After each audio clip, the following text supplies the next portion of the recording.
Buenos días nuevamente. Es un gusto, un honor, un privilegio para mí estar en esta mañana llevando la palabra del Señor. Permítame orar nuevamente para llevar esta palabra. Querido Padre, gracias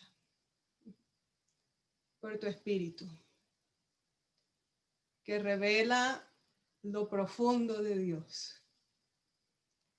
Pedimos que envíes tu Espíritu a cada uno de nosotros, donde estemos, en el lugar donde estamos, en el país donde estemos. Que envíes tu Espíritu a nuestro corazón y que envíes tu Espíritu a mí. Y que hable, Señor, esta mañana, en el nombre de Jesús. Amén. Muy bien, el título de hoy es El toque de Dios. El toque de Dios. Y quiero comenzar con una pregunta. Voy a estar haciendo algunas preguntas que son más bien retóricas para que cada quien la responda en su mente. ¿Por qué tocar?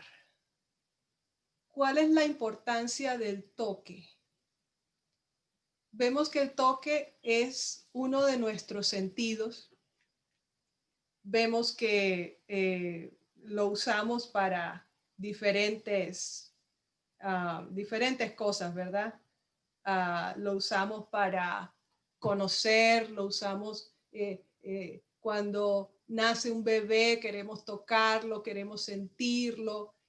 Así que el toque es una herramienta de conocimiento, para conocer el mundo que nos rodea, el toque.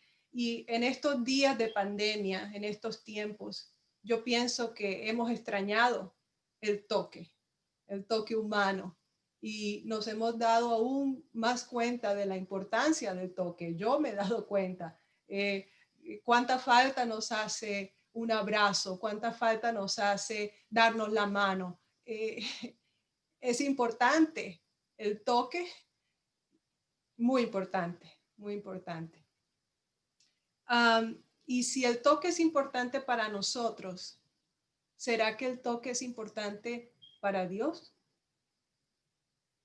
¿Dios toca? Y si es así, ¿cómo es que Dios toca? Esta mañana quiero hablarles de 7 maneras como Dios toca. 7 formas, 7 maneras. La primera de ellas es: Dios tocó su creación. Desde el Génesis vemos a nuestro Dios creador trayendo a la existencia por su palabra, trajo a la existencia los mundos, habló y existió.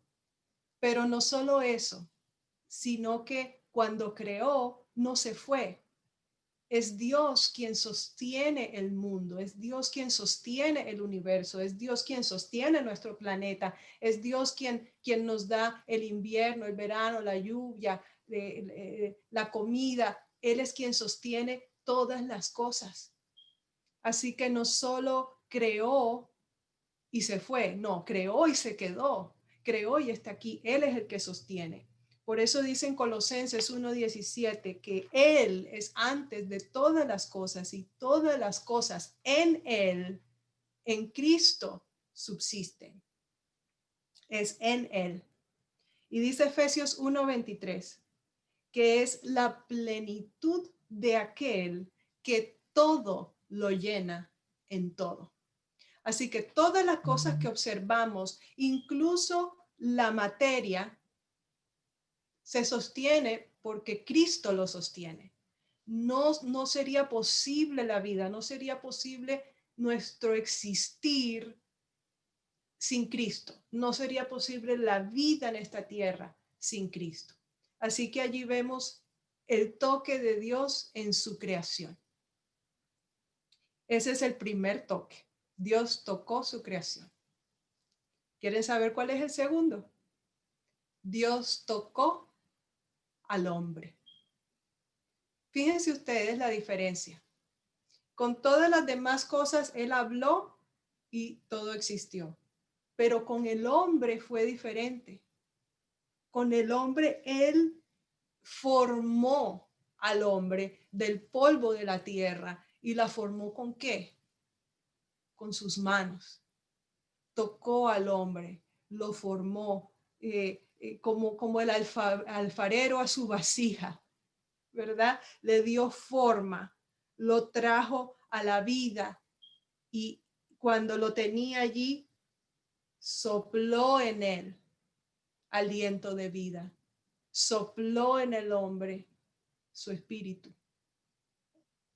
Así que vemos allí el nivel de intimidad, el nivel de conocimiento, el nivel de cercanía, que nuestro Dios es un Dios cercano, no es un Dios ausente, no es un Dios que se fue, no es un Dios que está allá arriba, sentado, lejos. Dios está, Cristo está en todo, en nosotros, está aquí con nosotros. Y qué maravilla, qué alegría, qué felicidad tener un Dios así. Un Dios que se goza en su creación y se goza con nosotros y que nos ama de una manera tan especial y nos demuestra lo especial que somos, lo importante que somos, cuánto nos ama desde nuestra creación, desde nuestra formación, que nos formó de manera diferente con sus propias manos, nos tocó. Y en nuestro ser puso su aliento de vida en Adán. Así que es una maravilla ver esto. Pero vemos que algo pasó. El pecado entró. Y al entrar el pecado, entró una enfermedad. Así que el tercer toque del que les quiero hablar hoy es que Dios tocó al hombre para sanarlo. ¿En cuántos relatos no vemos a Jesús tocando a aquellos que querían ser sanos? Vemos que Cristo tocó al ciego de Betsaida, lo tomó de la mano, puso sus manos sobre él. Vemos que al sordo le metió sus dedos en las orejas, tocó su lengua. A la hija de Jairo, a la suegra de Pedro, las tomó por la mano. Al leproso, extendió su mano sobre él y lo tocó. ¿A cuántos no tocó Jesús? A los niños los tocó, ponía sus manos sobre él. Dios es un Dios personal, es un Dios de comunión, es un Dios de cercanía, es un Dios que nos dice, ven, ven a mí y yo te restauro, te sano. Y es interesante que cuando leemos estos pasajes, en varios pasajes dice que la gente le rogaba a Jesús que pusiera sus manos sobre los enfermos. O sea que esta gente estaba convencida de que si Jesús ponía sus manos sobre ellos, pues se iban a sanar. O sea que vemos que para los hebreos el toque es importantísimo. De hecho, vemos desde el Antiguo Testamento cómo había prohibiciones y límites de lo que podían tocar porque se hacían inmundos, pero también las cosas santas, si tocaba algo, eso también quedaba santificado. De hecho, el tema de hoy es un tema netamente hebreo. No se habla mucho del toque de Dios. ¿Por qué? ¿Será que se piensa que Dios no toca ya? ¿Que está muy lejos allá arriba como para tocarnos? Hemos sido altamente influenciados por el pensamiento griego, el pensamiento del estoicismo, que es un pensamiento que rechaza la materia, que la materia, esto de las cosas materiales, eso es inferior.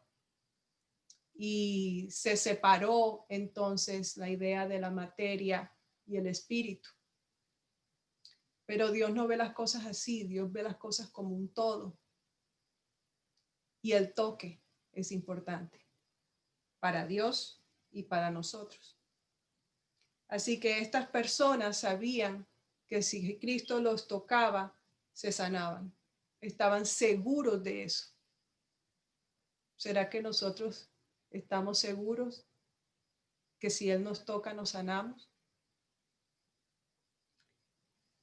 Es interesante que ellos tocaban, dice, muchos de ellos tocaban el borde de su manto y quedaban sanos. ¿Por qué el borde? ¿Por qué el borde del manto? Ahí hay algo interesante y es que los sacerdotes, desde la antigüedad, ellos al final, en los bordes de sus mantos, llevaban unos flecos, unos flecos como una especie de filacterias que representaban la santidad de la ley y de los principios de Dios. Así que esta idea de que ellos querían tocar el borde de su manto era una manera de tocar la santidad de Dios, era una manera de alcanzarlo. Y de allí que muchos lo hicieron y se sanaron. Pero es interesante porque otros no lo hicieron y también quedaron sanos. Entonces no era que fuera necesario el toque físico, pero dependía de la fe de cada uno. Y el Señor condescendía con la fe, en dónde estaba esa persona en ese momento en su fe. Si había que tocar el manto para sanarse, bueno, vengan, tóquenlo. Pero hubo otros que simplemente creyeron y desde lejos, sin ser tocados físicamente por Jesús, fueron sanados. Recuerdo el caso del centurión con su siervo, di la palabra y mi siervo sanará, y el siervo se sanó porque se creyó. Entonces, el creer es lo que posibilita el toque de Dios. Por eso dice la palabra de Dios que al que cree, todo le es posible.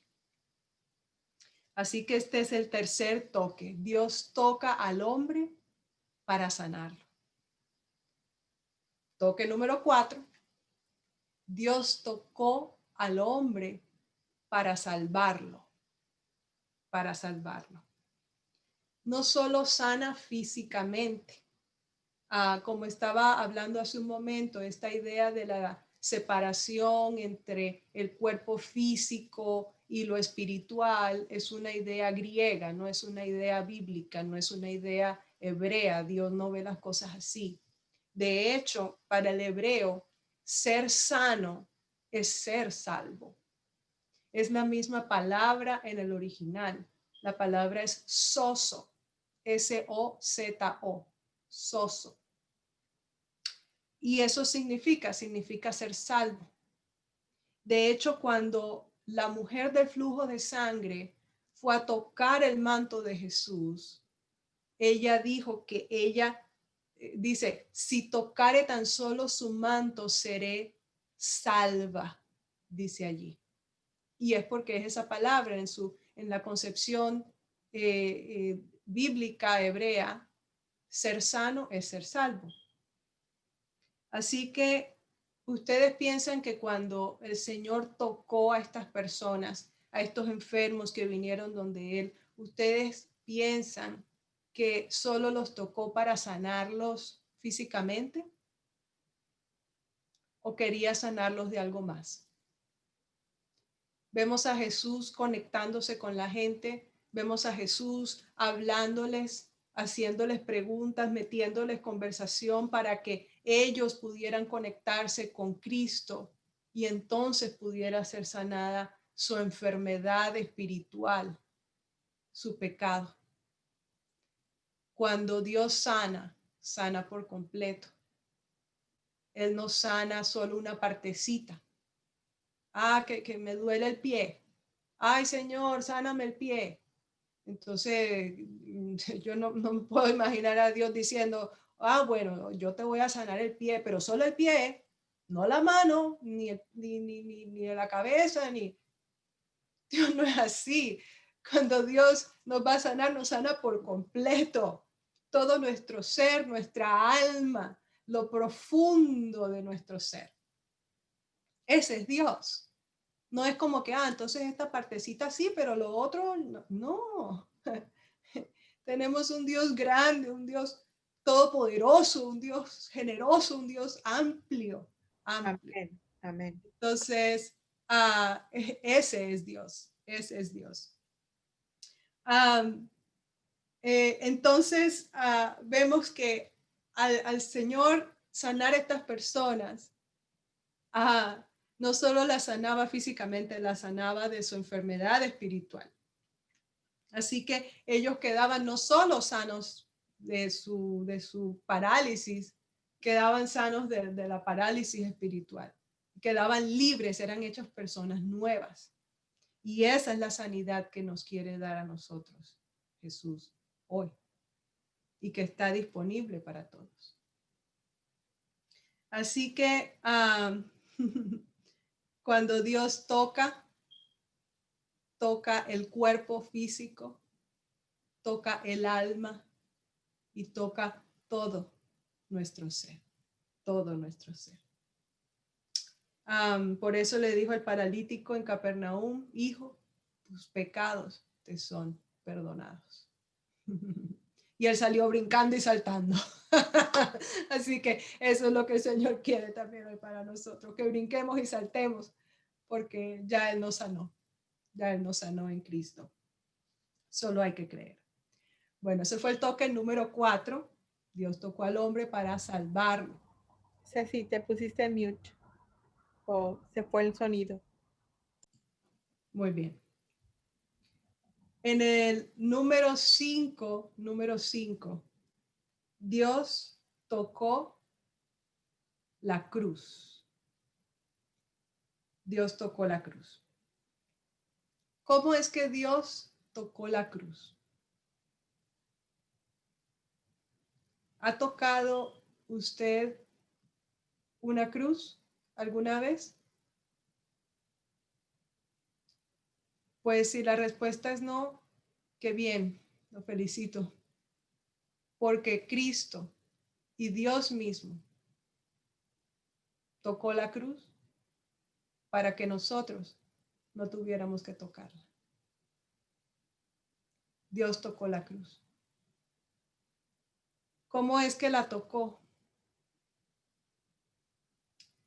Dios tocó la cruz en Cristo. En 2 Corintios 5:19 dice que Dios estaba en Cristo reconciliando consigo al mundo, es decir, con Él, reconciliando con Dios al mundo. Así que Dios estaba tocando la cruz en Cristo, que estaba reconciliando en sí mismo al mundo. Así que vemos que Dios tocó la cruz en Cristo y vemos que Cristo tocó la cruz por nosotros. Y al decir esto es algo que no, es decir, vamos a estar estudiando esto por la eternidad, lo que Cristo hizo en la cruz. Pero hoy quiero dejarlos con algo, con una cápsula de lo que sucedió. Al Cristo tocar la cruz estamos diciendo mucho, mucho. Cuando Cristo toca la cruz, Él llevó los pecados nuestros sobre sí mismo. Es lo que dice 2 Corintios 5:21. Al que no conoció pecado, por nosotros lo hizo pecado, para que nosotros fuéramos hechos justicia de Dios en él. Así que Cristo lleva el pecado nuestro sobre sí mismo. Y entonces su naturaleza divina y esa naturaleza caída están en él, luchando dentro de él. Y es lo que dice Génesis 3:15. Dice, pondré enemistad entre ti, refiriéndose a la serpiente, y la mujer, entre tu simiente y la simiente suya. Esta te herirá en la cabeza y tú le herirás en el calcañar.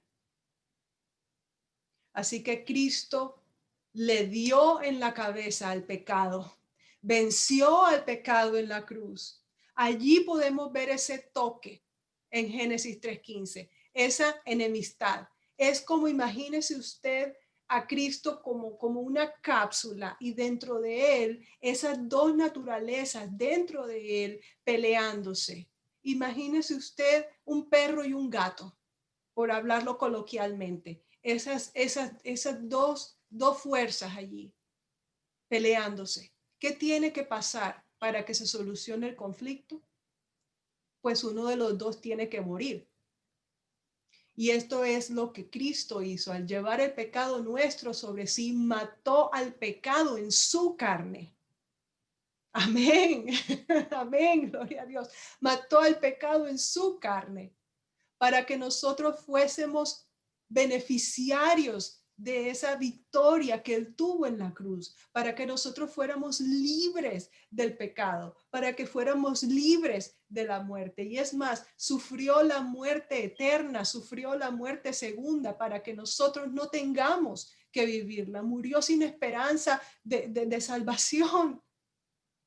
¿Qué sacrificio tan grande y tan magno es ese? ¿Y cómo no le vamos a creer que él pudo, que él venció, que su toque, el toque de su cruz, fue su victoria, la victoria sobre el pecado y la victoria que nos da la libertad y la vida a ti y a mí? Hoy, hoy, bendito sea nuestro Dios. De hecho, el original, la palabra hebrea para toque es naga. Y una de las acepciones de esta palabra es que está completado, está terminado, ya sucedió. Y eso es lo que Cristo hizo ahí en la cruz. Ya venció al pecado, ya venció nuestra naturaleza pecaminosa. Dice que en Filipenses 2 dice que se despojó de sí mismo. Se arrancó, se quitó, mató a esa naturaleza caída del pecado. Y así triunfó. Así que tocó al mundo, Cristo tocó al mundo y lo mató en sí mismo, en sí mismo. Así que el mundo fue crucificado con Cristo. Y dice en Colosenses 2:15, y despojando a los principados y a las potestades, los exhibió públicamente, triunfando sobre ellos en la cruz. Le despojó, le quitó a la mujer, le quitó a su iglesia, esa enemistad se convirtió en amistad, porque reconcilió consigo al mundo.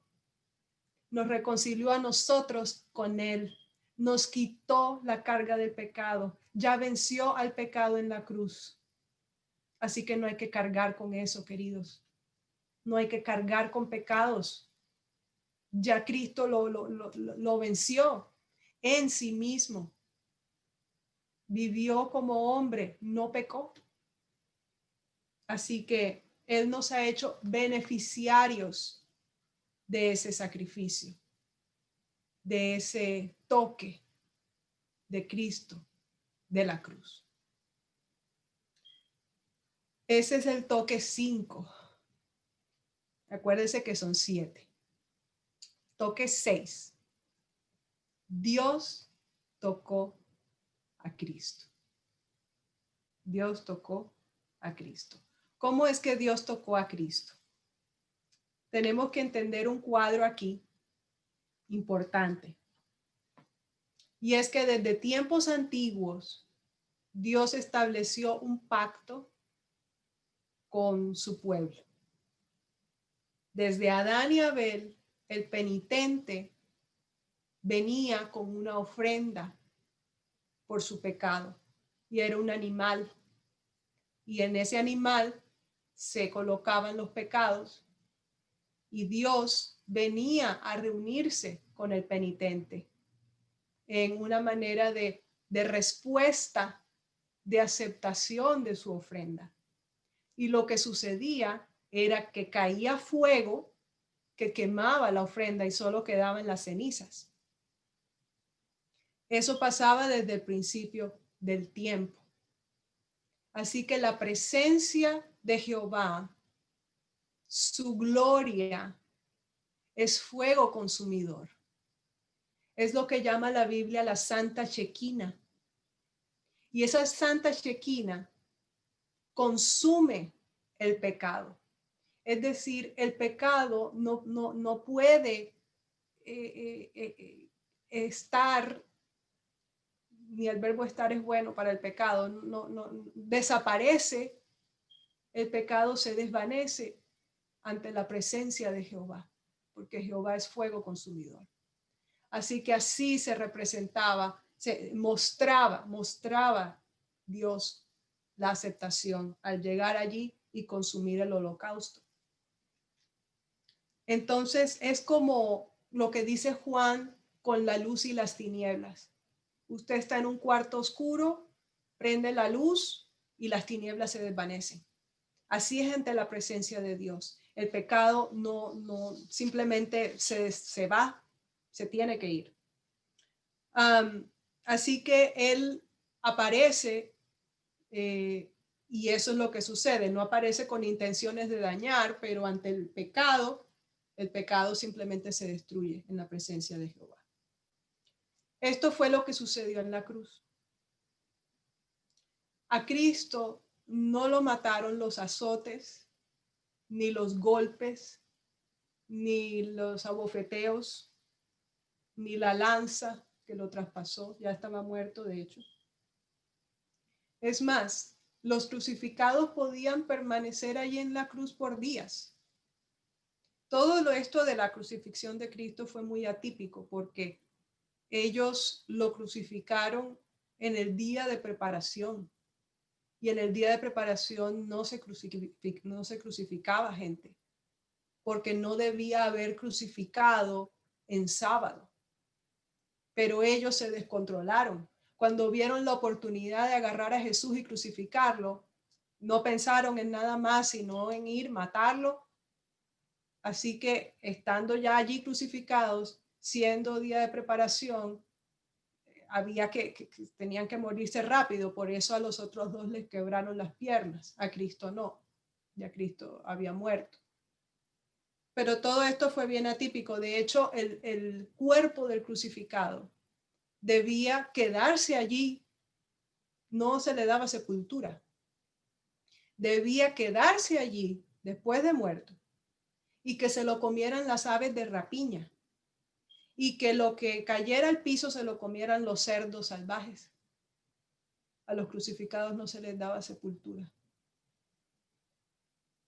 Todo eso, toda esa muerte ignominiosa pasó Cristo. Y lo que hizo José de Arimatea fue muy, muy importante y muy arriesgado, porque el que se atrevía a reclamar el cuerpo de un crucificado para darle sepultura podía ser considerado como simpatizante del crucificado. Y podían también a él crucificarlo y también a él matarlo. Así que lo que hizo José de Arimatea fue muy riesgoso, muy peligroso y lo hizo. Y es lo que dice Isaías, que Cristo fue con los ricos en su sepultura. Gloria a Dios. Así que Cristo no murió por la crucifixión, por el dolor físico. Cristo fue muerto por el toque de Dios, por nuestras rebeliones. Y al venir el Señor, estar en la presencia, el holocausto fue consumido y quedaron las cenizas.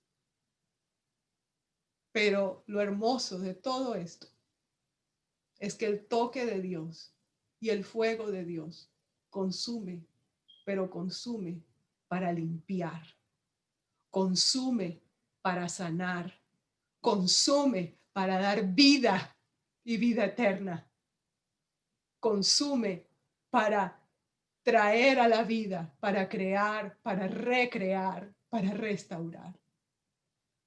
Lo que pasó con Cristo es lo que Pablo llama el grano desnudo, que él mató en sí mismo las enemistades, acabó con las rebeliones y nos hizo libres, libres. Eso es lo que Cristo hizo en la cruz. Eso es lo que su sacrificio representa para nosotros hoy. Y esa simiente que quedó resucitó sin relación con el pecado. Cristo fue sanado, el toque de Dios lo sanó, lo limpió, resucita sin relación con el pecado, vence la muerte eterna para darnos a nosotros vida y vida en abundancia. Y es vida que empieza aquí en la tierra, queridos. Es aquí, es hoy, es hoy, es hoy. Ese es nuestro Dios. Mas Él herido fue por nuestras rebeliones, molido por nuestros pecados, el tuyo y el mío. El castigo de nuestra paz fue sobre Él, y por su llaga fuimos nosotros curados. ¿Lo crees hoy? Yo lo creo. Amén. Yo lo creo. Que hoy somos curados del pecado por lo que Cristo hizo en la cruz. Semejante sacrificio tiene que valer la pena. Claro que sí. Amén. Y Él verá el fruto de su aflicción y quedará satisfecho. Y quedará satisfecho el día que nosotros lo creamos, lo recibamos como nuestro, ese sacrificio como nuestro. Y ese día es hoy, y ese día es ya. Entonces, ese fuego, ese toque de Dios, ese toque es lo que pasó en el Pentecostés. Eso sucede con nosotros. Ese fuego viene a nosotros. Ese fuego nos toca. Ese fuego vino y se posó sobre ellos como lenguas de fuego. Los tocó, pero no los consumió. ¿Por qué no los consumió? Porque ya ellos estaban libres, ya ellos estaban perdonados, ya ellos habían entendido el sacrificio de Cristo en la cruz, ya ellos le habían creído a Cristo, que ellos estaban libres de pecado, así que no tenían pecado. Ese fuego vino y no los dañó, vino y los llenó de poder, los llenó de vida. Y ese es el fuego que Dios tiene para nosotros hoy. Y ese es el toque de Dios número 7, que es el número de Él. Y es el toque de su espíritu. El toque de su espíritu. Amén, amén. El toque que Él envía a nosotros hoy. Jesús destruye el pecado, triunfó sobre él. Así que nos quita eso a nosotros, nos elimina eso que pasó con Cristo cuando él lleva el pecado sobre sí y destruye el pecado en sí mismo. Es lo que sucede cuando nosotros vamos a Él, cuando nosotros vamos a Cristo con pecado. Él nos destruye el pecado, nos elimina el pecado. En ese sentido nos mata, en el sentido de que nos quita la pecaminosidad, nos hace nuevos, morimos al yo. Y es lo que Pablo dice, que entonces ya no vivo yo, ya yo estoy muerto, ya yo no vivo, mas Cristo vive en mí. Y lo que vivo en el cuerpo, lo vivo por la fe del Hijo de Dios, que me amó y dio su vida por mí. Y esa es la experiencia para nosotros hoy. Así que el toque de su espíritu hacia nosotros, a nosotros, es el plan de salvación. El toque de su espíritu es el venir a nosotros. Ya nos quitó el pecado de nosotros. No tenemos que vivir en pecado, queridos. La Biblia me lo dice.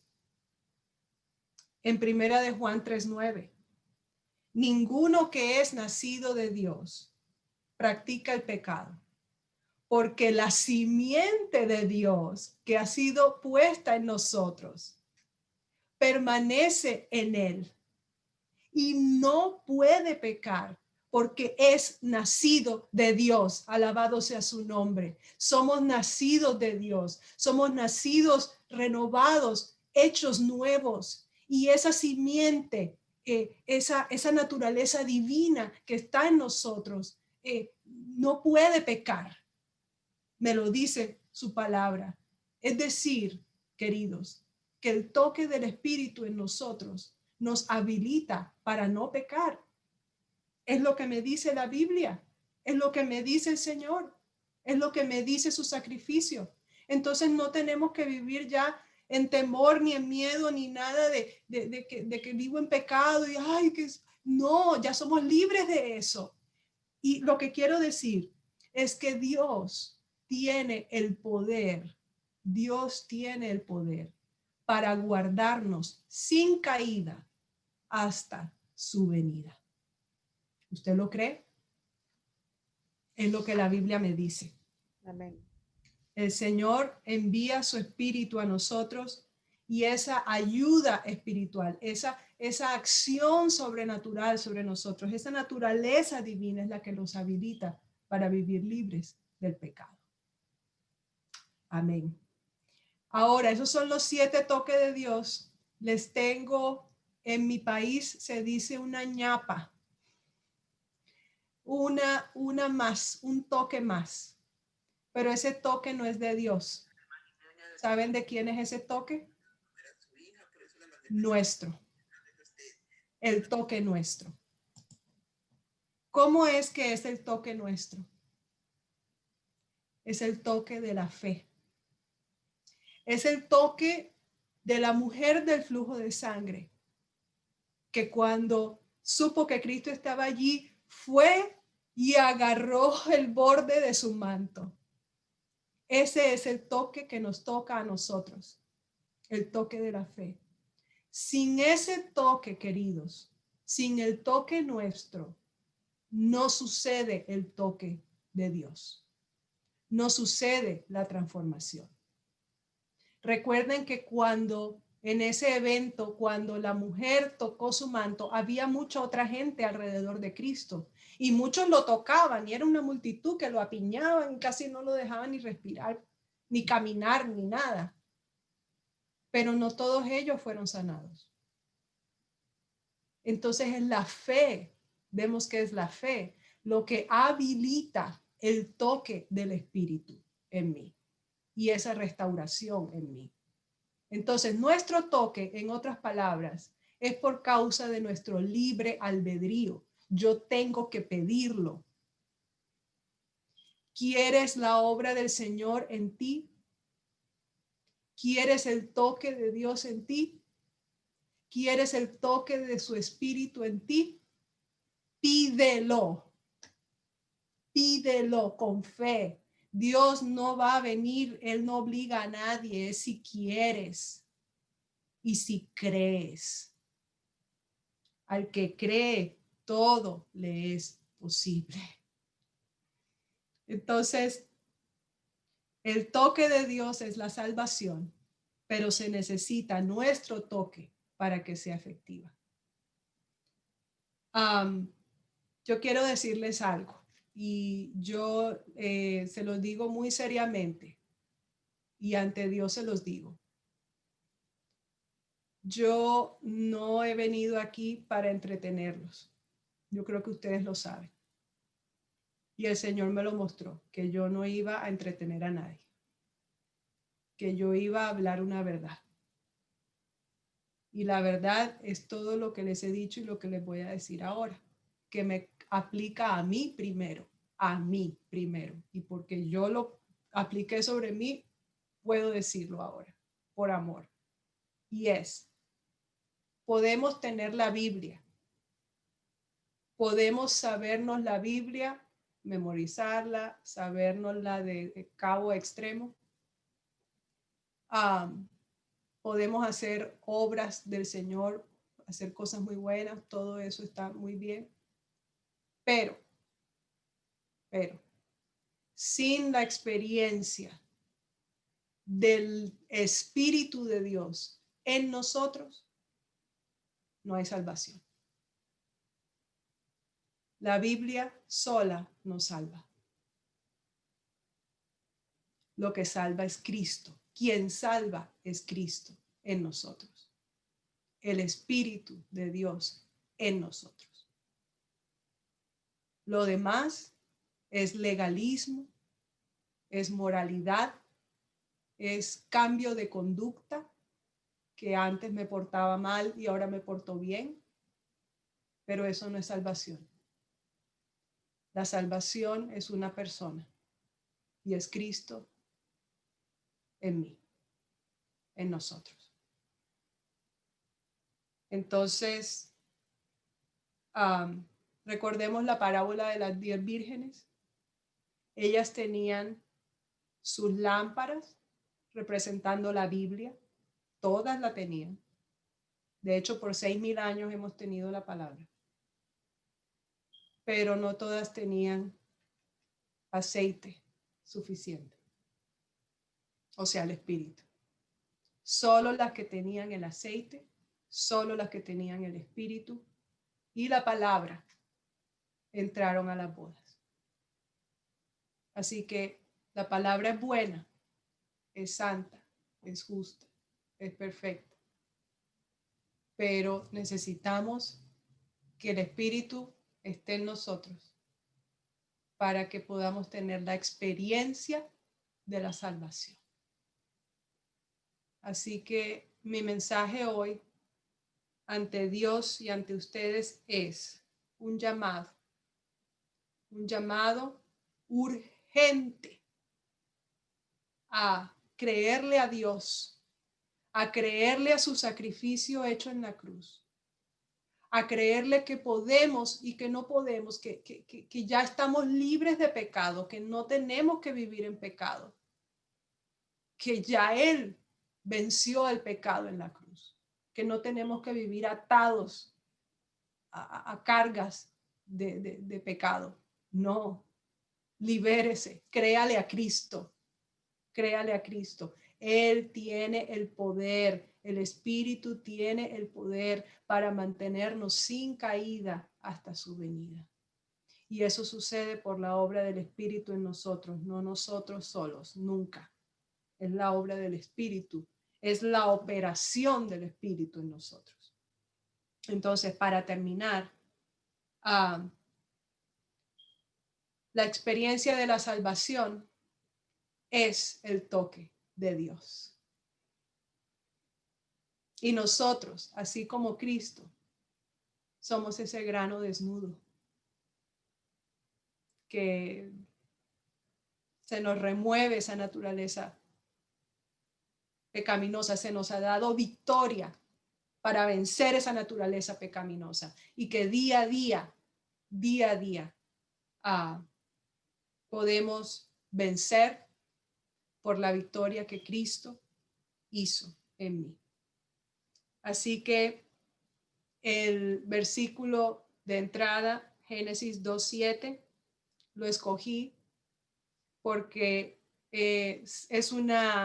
veo yo una alegoría al plan de salvación. Génesis 2:7 dice, entonces Jehová Dios tocó al hombre, lo formó del polvo de la tierra y sopló en él aliento de vida sopló en él, al Ruach, sopló en él su espíritu y fue el hombre hecho un ser viviente. Y entonces, por ese toque de Dios y su espíritu en nosotros, somos hechos nuevos, somos almas vivientes de verdad, vivimos por la eternidad y eso empieza desde aquí, desde la tierra, desde hoy. ¿Qué les parece si oramos para terminar? Padre, gracias. Gracias por tanto. Gracias por tu toque. Gracias porque nos tocas. Porque ese toque está disponible hoy. Porque tú no te has ido, ni nos has abandonado, ni nos has dejado perdidos, no. Porque nos sabemos libres de pecado en el nombre de Jesús. Padre, ayúdanos a creer, ayuda a nuestra incredulidad si la hay y muéstranos, enséñanos a simplemente habilítanos para recibirte, eso es todo. Ayúdanos a creer hoy. Yo te pido por cada uno de mis hermanos que están escuchando esto en este momento y que lo escucharán a través de las grabaciones.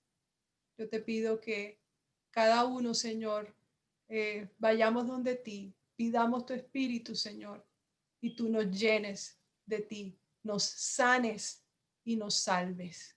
Gracias, Dios mío, por ese magno sacrificio hecho en la cruz por nosotros. Gracias por tocar la cruz por nosotros, para darnos vida y vida eterna.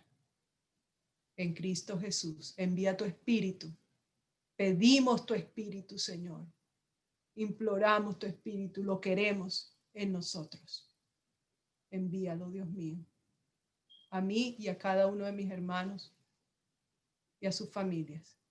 En Cristo Jesús. Bendícenos. Amén.